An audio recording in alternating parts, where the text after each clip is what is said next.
হিসাব সমীকরণের উপর লেনদেনের প্রভাব। এটা হিসাব বিজ্ঞানের মানে এমন একটা অঙ্ক জীবনের প্রত্যেকটা স্টুডেন্ট সবচেয়ে বেশি মনে হয় আমার কাছে ক্লাস 9 এ। হিসাব সমীকরণের উপর লেনদেনের কি প্রভাব? তোমাদের এই লেনদেনের অধ্যায়ের মধ্যে 8টা অঙ্ক আছে, 8টা অঙ্কের মধ্যে 7টা অঙ্কের মধ্যে আছে। তো অঙ্কের নাম কি? হিসাব হিসাব সমীকরণের উপর লেনদেনের তোমাদেরকে বলে রাখা ভালো, এই অঙ্ক অনার্সে গুলো করতে হবে। এই অঙ্ক এর নাম হলো অ্যাকাউন্টিং ইকুয়েশন, ইংলিশে বলে। অনার্সে যারা পড়ে এরাও এই অঙ্ক কি করে। আমি তো একটা অনার্সের স্টুডেন্ট পড়াই, ওই হিসাবে আমার মনে আছে এখন যে আমি ওরে এই অঙ্কটা করাচ্ছি, মানে ও পড়তেছে। তার মানে সেই অঙ্ক শুধু আসলে কি বাংলাটা কি যাবে, ইংলিশ হয়ে যাবে, অঙ্ক কিন্তু সেম থাকবে। চলো তোমাদের বইয়ের লেনদেন অধ্যায় 1 নম্বর অঙ্কের গরুর অঙ্কটা আমরা এখন করব। ধরো 1 নম্বর অঙ্ক ধরছো কি লেখা আছে? বড় প্রশ্ন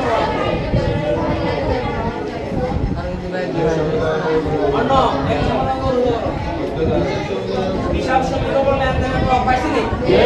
আচ্ছা, এই অঙ্কের ঘর মনে আছে কার? দেখে আনতে হবে কার কার মনে আছে? ঘরটা মনে আছে? ঘর একজনে অর্ধেক আর তুলছে, অর্ধেক। মাশাআল্লাহ। আচ্ছা সত্যি করে বলো তো, ক্লাস 9 10 মিথ্যা কথা বলিও না। গতকাল রাতে হিসাব বিজ্ঞানের অঙ্ক করছিলে কি ওখানে? রিভিশন দিছিলা? তোমাদের প্রত্যেকের নোট খাতা আছে না? রিভিশন দিছিলা কেউ? মানে কার কোনো আনসার নাই দেখছো? ওই একজনে জেরে বলতেছে না দিয়া, আর কেউ কোনো জে কয় না, নাও কয় না, হ্যাঁও কয় না। মাশাআল্লাহ ভালো। আসো তো বোর্ডের দিকে দেখেন, এটা হচ্ছে তোমাদের খাতা নাকি? এইটা তোমাদের খাতা মনে আছে? খাতাকে সমান দুই ভাগে ভাগ করতে হবে। এটা তো মনে আছে নাকি? মাঝখানে কি চিহ্ন দেব? সমান কি চিহ্ন? এটা হলো কি দায়, এটা হলো কি দায়। দায় এখন একটু বড় হবে। আর কে মালিকানা? মালিকানা আর এটা কার ঘর? সম্পদ। কার ঘর? এরপর তারিখ আছে না পরে এখানে? আর আরেকটা কি আছে? উদ্ধৃত। কে আছে? উদ্ধৃত। এটা হলো কি তারিখ। এটা উদ্ধৃত। ওকে, এই হলো আমাদের ঘর। সম্পদ সমান দায় যোগ, এখানে একটা যোগ চিহ্ন আছে, কি আছে? দায় যোগ মালিকানা শব্দ। ওকে, আমরা এখানে আমরা সমাধান করব। এবার আসো, আমাদের প্রথম কাজ হচ্ছে এই প্রশ্নটা পড়ে, এই লেনদেনগুলো পড়ে কয়টা সম্পদ আছে আর কয়টা দায় আছে খুঁজে বের করতে হবে। এই অঙ্কে কয়টা সম্পদ আর কয়টা দায় খুঁজে বের করে চলো। এটা সহজ কিন্তু আমরা সবাই এখানে অঙ্ক করে আসছি। তো আসি আমরা ডিসেম্বরের 1 তারিখ 50,000 টাকা দিয়ে ব্যবসা শুরু করা হলো। একটা হলো নগদ, একটা হলো কি মূলধন। সম্পদ পাইছে কয়টা? একটা নগদ। ডিসেম্বরের 3 তারিখ ব্যাংকে 50,000 টাকা নিয়ে হিসাব করা হলো, তাহলে একটা নগদ একটা ব্যাংক। সম্পদ করা হয়েছে দুইটা। তারে পণ্য করা 25,000 টাকা, একটা হলো ক্রয়, একটা হলো পাওনা। দায় পাইছি আমরা একটা। মালিক কর্তৃক ব্যাংক হতে ব্যক্তিগত প্রয়োজনে ঋণ গ্রহণ 40,000 টাকা। ব্যক্তিগত প্রয়োজনে মালিক ব্যাংক থেকে ঋণ গ্রহণ করছে, লেনদেন নয়। তো মালিক যে ব্যাংক থেকে ঋণ গ্রহণ করছে, মালিক ব্যাংক থেকে ঋণ গ্রহণ করে মানে যেতে পারে, আমাদের কোনো অসুবিধা এটা লেনদেন হবে না। 45,000 টাকার আধার পত্র কয় ফরমাইশ পদ, এটাও লেনদেন নয়। পাওনা থাকে পরিশোধ, একটা পাওনা একটা নগদ। ওরা সম্পদ করা হয়েছে দুইটা, একটা নগদ একটা কি সম্পদ। তাই পাইছি কয়টা? একটা। নাম কি? পাওনাদার। আমরা এখানে আমাদের এই সম্পদের ঘরকে আমরা সমান করে ভাগ করব। একটা হচ্ছে কি নগদ, একটা কি ব্যাংক। এবার আসো দায়ের ঘরে কে লিখবো? শুধু পাওনাদার। পাওনাদার কে?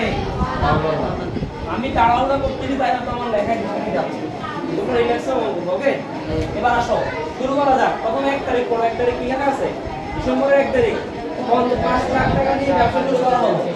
তারিখ কত? 2017 সালের ডিসেম্বরের 1 তারিখ। তো 5 লাখ টাকা নিয়ে ব্যবসা আরম্ভ করা যাবে নাকি? নগদার ভেরি গুড। নগদার 5 লাখ টাকা ধরবে। 5 লাখ 5 লাখ 5 লাখ। আর মূলধন মানে কোনটা? মালিকানা। মালিকানা শব্দ। এলো 5 লাখ। এলো কে? 5 লাখ টাকা একক ধরো সংখ্যা খাতার ওজন লক্ষ। ঠিক আছে, 1 তারিখ ঠিক আছে। এবার ডিসেম্বরের কত তারিখ? 3 তারিখ। তো মনে আছে নি ডিসেম্বরের 3 তারিখ পড়ার আগে ক্লোজ করতে হবে না? এই দেখলাম ডিসেম্বরের 3 তারিখ। উপরের উদ্ধৃত নামাইতে আর উপরের এন্ট্রিগুলো নামাইতে হবে নাকি? উপরের ব্যালেন্স নামাইতে হবে ডিসেম্বরের 3 তারিখে পোস্টিং করতে হবে। এটা হলো উদ্ধৃত ব্যালেন্স, এটা ভুলা যাবে না। ডিসেম্বরের 3 তারিখে কি লিখছে? ব্যাংকে 15,000 টাকা নিয়ে এক হিসাব করলো, কি যাবে নাকি? ব্যাংক হিসাব ডেবিট, নগদ হিসাব কি ক্রেডিট। তো নগদ করে কয় টাকা? 50,000 যোগ না বিয়োগ? বিয়োগ। ব্যাংকের করে 50,000 যোগ না বিয়োগ? যোগ। শেষ। ডিসেম্বরের 3 তারিখ কি হয়ে গেছে? এবার ডিসেম্বরের কয় তারিখ? 5 তারিখ। লিখলাম ডিসেম্বরের 5 তারিখ। উপরের ব্যালেন্স কামাইতে হবে না? তো 50 থেকে 50 গেলে কত? 4,50,000। এইলো এখানে 50,000, এখানে কত আছে? 5 লাখ। কয় লাখ? ডিসেম্বরের কয় তারিখ এবার? 5 তারিখ। ধারে পণ্য কয়? 30,000 টাকা। ধারে পণ্য কয় যাবে নাকি? ধারে পণ্য কয় যাবে হলে একটা ক্রয় হিসাব, একটা পাওনাদার হিসাব। কারণ বাকি যে পণ্য ক্রয় বিক্রয় করলে নগদ আসবে, ক্রয়ের সাথে কার সম্পর্ক? কার সম্পর্ক? আর বিক্রয়ের সাথে দেনাদার। ক্রয়ের সাথে পাওনাদার, বিক্রয়ের সাথে দেনাদার। তাহলে ক্রয় ধারে পণ্য ক্রয় করলে একটা ক্রয় হিসেবে একটা কি পাওনাদার। এবার বলো এখানে নগদ আছে, ব্যাংক আছে, এখানে বসবে? বসবে না। তাহলে পাওনাদারের ঘরে বসবে। পাওনাদারের কত টাকা বসবে? 25,000 টাকা। 25,000 টাকা। এবার বলো ক্রয় করলে কি হয়? ব্যয় হয় না? ব্যয় করলে তো আপ থেকে বিয়োগ করতে হয়, মূলধন থেকে। এইভাবে শিখছি না আমরা? ক্রয় করলে ব্যয় হয়, ব্যয় কার থেকে বিয়োগ করতে হয়? এই মূলধন থেকে। এই 25,000 টাকা এখান থেকে বিয়োগ করতে হবে। আন্ডারস্ট্যান্ড? তারপরে কত তারিখ? ডিসেম্বরের 10 তারিখ আসবে না? 15 তারিখ আসবে না? ডিসেম্বরের 20 তারিখ। চলো ডিসেম্বরের 20 তারিখ আমি লিখলাম। ব্যালেন্স কার্ড দেব না? ব্যালেন্স 4,50,000। এখানে কত হাজার? 50,000। এখানে 25,000 টাকা। আর এখানে বিয়োগ করলে 4,75,000 টাকা। ডিসেম্বরের কয় তারিখ আছে? 20 তারিখ। কি লেখা আছে? পাওনাদারকে পরিশোধ। জাবেদা ভুল করলে হবে না। জাবেদা না পড়ে হিসাব থেকে কিচ্ছুই পারি না। পাওনাদারকে পরিশোধ জাবেদা কি হবে? পাওনাদার হিসাব ডেবিট, নগদ হিসাব ক্রেডিট। ব্যাখ্যা কি? পাওনাদার দায় হিসাব। পাওনাদার কি হিসাব? দায়। আমি যখন পাওনাদারকে টাকা দিলাম, তো সে কি আর আছে? চলে গেছে না? এর অর্থ কে কমে গেছে? দায় কমে গেছে। দায় কমে গেলে কি হয়? ডেবিট। আর নগদ টাকা চলে গেছে না? নগদ সম্পদ চলে গেলে কি হবে? ক্রেডিট। এবার বলো কয় টাকা দিছো? 15,000। এবার বলো এই 15,000 টাকা নগদ থেকে কি প্লাস না মাইনাস? মাইনাস। 15,000 থেকে প্লাস না মাইনাস? মাইনাস। ঘটনা বোঝা গেছে? এবার আমরা প্রায় কি শেষ? শেষ বলতে আমাদের আর এখানে কোনো এন্ট্রি নাই। এবার আসো যোগ বিয়োগের পালা। যোগ বিয়োগ। 4,50,000 থেকে 15,000 টাকা, 4,00,000 কত? 35,000। কত হাজার? এখানে কত? 50,000 টাকা আছে। 25 থেকে 15 গেলে কত? 10,000। কত হাজার? 10,000। এখানে 4,75,000 টাকা। মনে আছে আমি প্রথমে কি লিখছিলাম? সম্পদ সমান দায় যোগ মালিকানা শব্দ। এর অর্থ হচ্ছে সম্পদের একটা যোগফল, দায়ের পাশের যোগফল কি হবে? সমান। চলো তো যোগ করো তো একটু। এই 4,35,000 টাকা 50 চলে 4,85,000। কত হাজার? ঠিক আছে।